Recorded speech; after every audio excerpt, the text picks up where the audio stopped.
Hey friends, today is Wednesday, October 21st. Mrs. John here with your EL lesson. We are on lesson 3. Lesson 3 is actually going to be 2 parts today and tomorrow.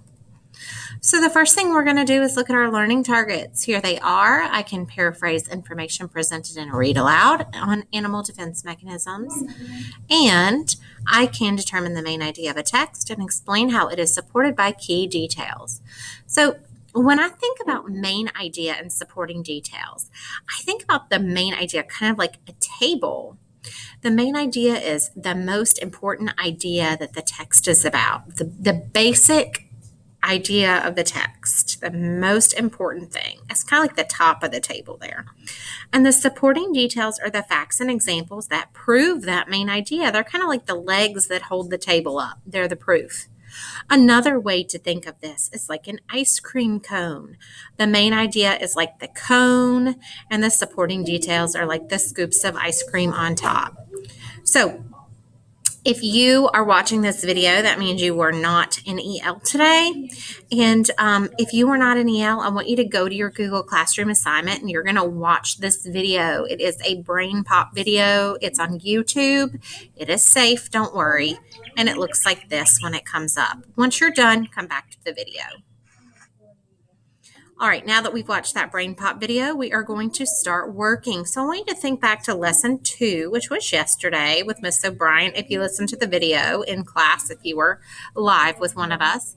And I want you to think about what we read about in Venom. So Venom yesterday, it was pages 16 and 17, I believe. Ooh, was it? I just want to make sure I don't tell you the wrong thing. Oh, I lied. It was pages 4 and 5. It was pages 4 and 5 in Venom. And we read those pages and we put the details of what we read on page 4, and then we wrote our paraphrased work. I did it with my class. We wrote it together. And we wrote that on page 5 of our module workbook. Okay.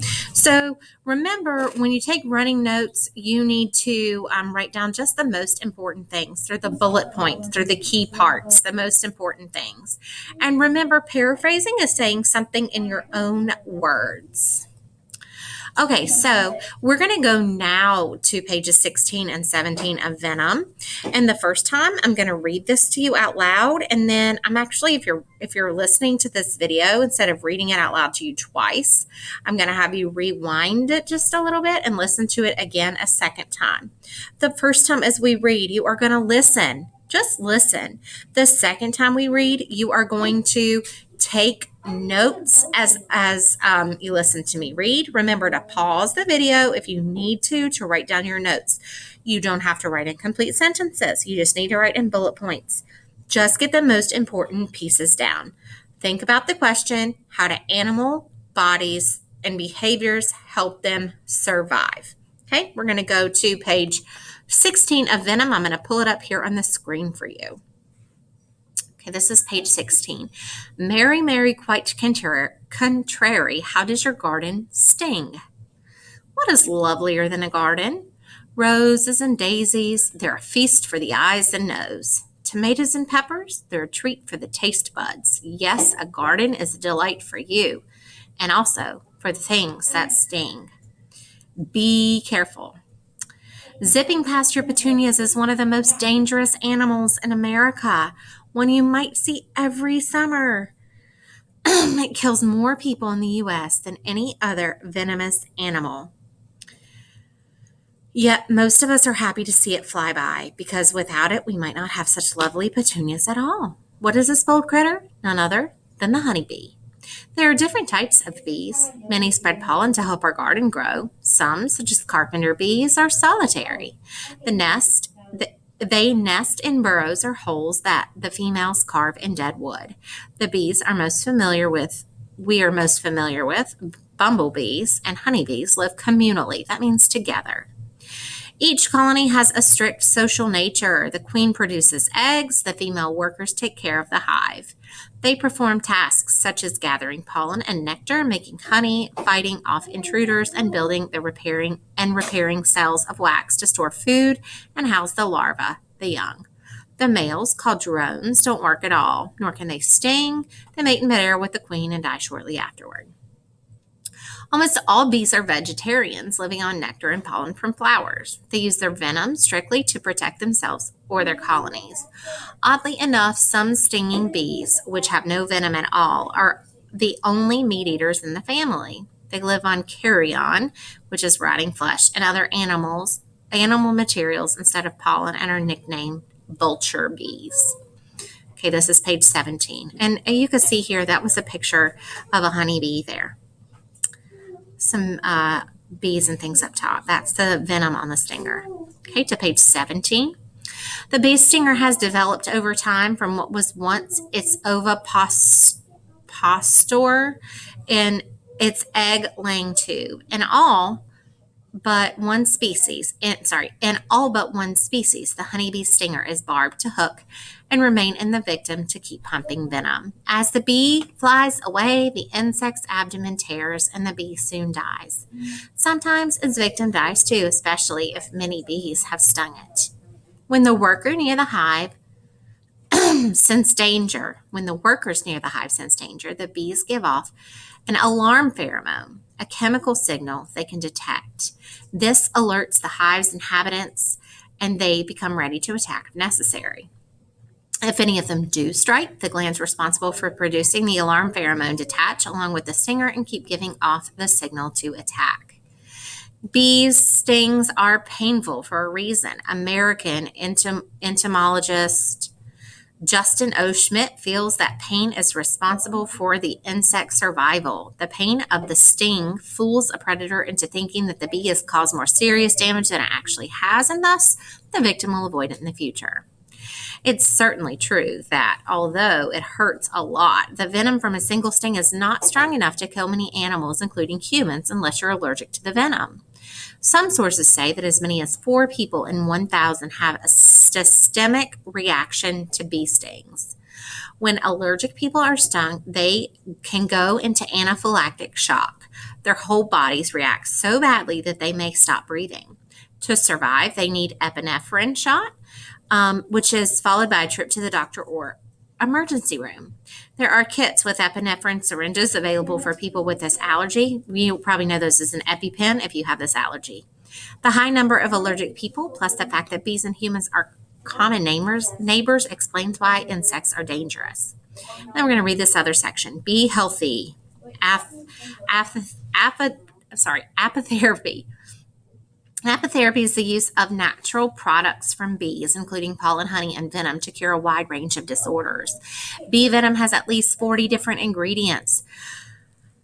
The main one is melittin, which is responsible for the ouch of a bee sting. It is also a powerful anti-inflammatory agent. For centuries, apitherapies have treated arthritis and other inflammations of the joints by allowing bees to sting patients on certain points of their bodies. Today, live bees are still used, but some practitioners prefer venom-filled syringes instead. There have been few documented scientific studies, but many patients claim that the venom helps them. Currently, melittin is being investigated as a treatment for multiple sclerosis and for cancer, among other diseases. And then our last section here is bees for breakfast. What kind of crazy bird eats bees? A bee eater, of course. These brightly colored residents, found in Africa, Asia, Australia, and southern Europe, pursue many kinds of flying insects, but honeybees are their favorite. They catch the bees, take them to a perch, and remove their stingers by pounding and rubbing the insects against a hard surface. A bee eater isn't interested in sitting in a sitting bee or other bug, even if that insect lands right next to it. These birds will only hunt things on the wing. That's very interesting. Okay, so your job right now is to rewind and listen to me read those 2 pages again. And as you listen, you're going to pause and write down notes on page 7 of your page 8 of your module workbook. On page 8, you're going to write down your notes in that section titled, What Do You Observe or Hear? It's actually right here. Okay. And then after you've written that, you're going to write down any questions you still have.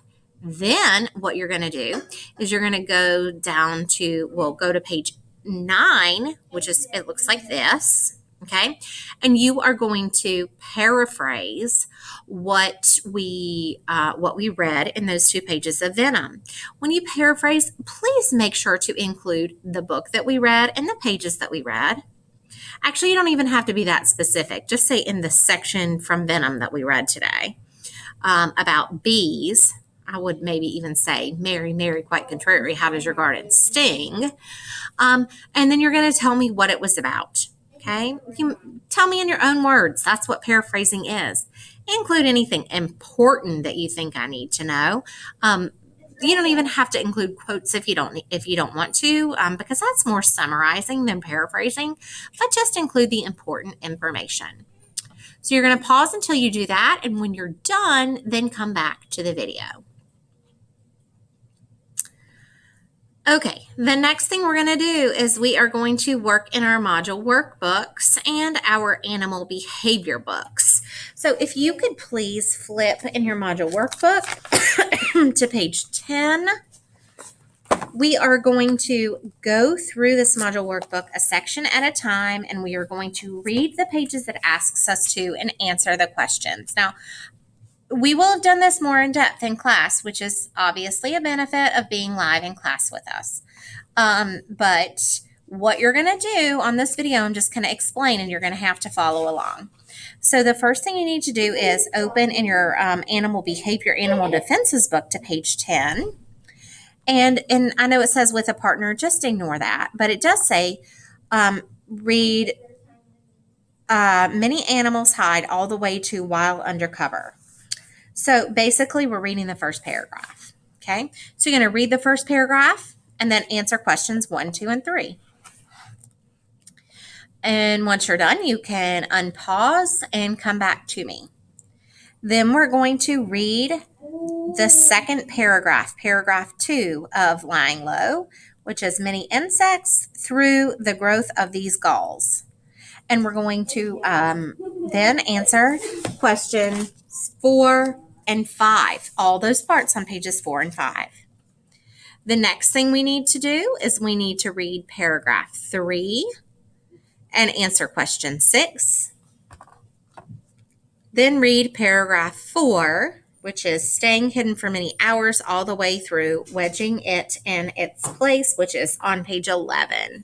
And we're going to answer through question 8. Actually answer through question 9. Okay. Then I think that at that point we're going to stop, and we are going to resume this close read tomorrow and finish this up then. So that will be it for today. Thank you, friends.